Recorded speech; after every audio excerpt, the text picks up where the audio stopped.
Bonjour à toutes et à tous, je suis heureux de vous retrouver pour notre escapade annuelle à l'occasion des vœux de Nouvel An. Alors, si vous le voulez bien, levons ensemble le voile sur ce qui nous attend en 2025. Depuis 2020, le maître mot de notre feuille de route est la proximité, afin de remettre les habitants au centre de nos projets. La vocation des élus de Solterre-et-Mer est d'améliorer la qualité de vie de ses concitoyens en leur offrant un service public performant à visage humain. Par définition, les compétences intercommunales placent notre communauté de communes au cœur du quotidien des familles. Solterre-et-Mer, c'est une offre de soins que beaucoup de territoires nous envient, avec 2 pôles santé libéraux ambulatoires implantés sur chacun des bassins de vie. Plus terre à terre, mais néanmoins essentiel, Solterre-et-Mer assure également la collecte des déchets ménagers, ainsi que l'aménagement et l'entretien des voiries communautaires. Mais la mission première de l'intercommunalité est l'école, tant en termes de responsabilité que de budget. Accompagner la scolarité de plus de 1500 enfants est une grande fierté. Solterre-et-Mer veille au bon fonctionnement de 12 écoles, avec 105 agents mobilisés, déployés entre ATSEM, personnel de garderie, de cantine, d'entretien des locaux et de transport scolaire. Personnellement, je pense que l'épanouissement de l'enfant à l'école passe par des services périscolaires de qualité. Si l'on continue de dérouler le fil de l'école, Solterre-et-Mer a mis sur les rails en 2024 la construction d'un pôle périscolaire à Fontenay-le-Pénel, équipement attendu depuis longtemps qui améliorera grandement la qualité d'accueil à la garderie et à la cantine. Ce nouvel équipement devrait ouvrir fin 2025.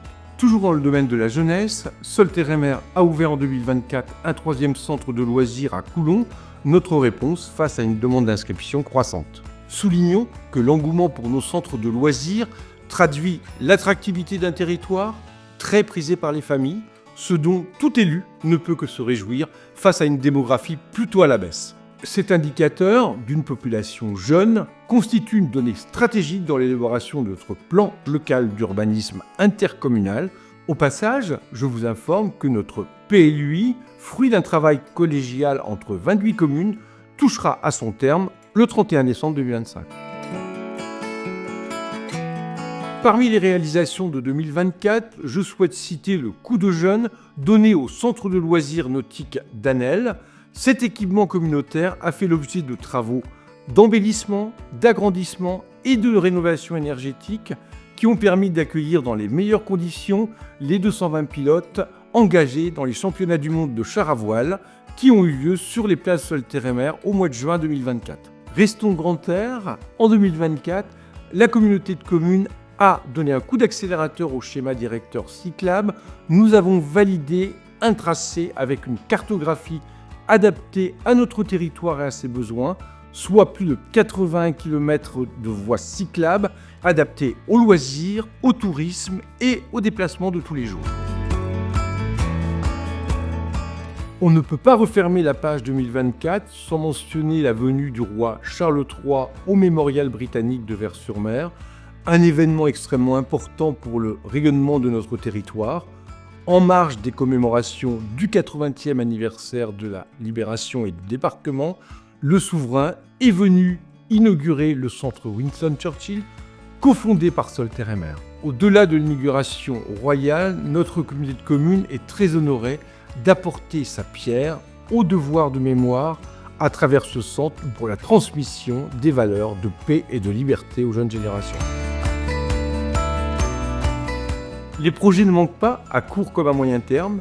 Bien sûr, l'émergence de ces projets est directement liée au contexte économique national et aux décisions de l'État. Les incertitudes qui planent aujourd'hui sur nos finances publiques nous imposent une vigilance accrue. Pour reprendre une métaphore maritime, nous naviguons à vue en tenant fermement la barre, c'est-à-dire en s'appliquant et en maintenant une gestion financière rigoureuse.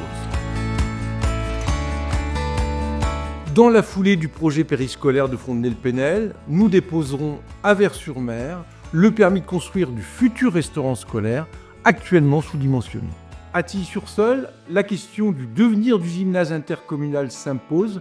La communauté de communes devra trouver une solution en coopération avec les partenaires associés, l'État, la région, le département. Reconstruction, rénovation, les études sont en cours.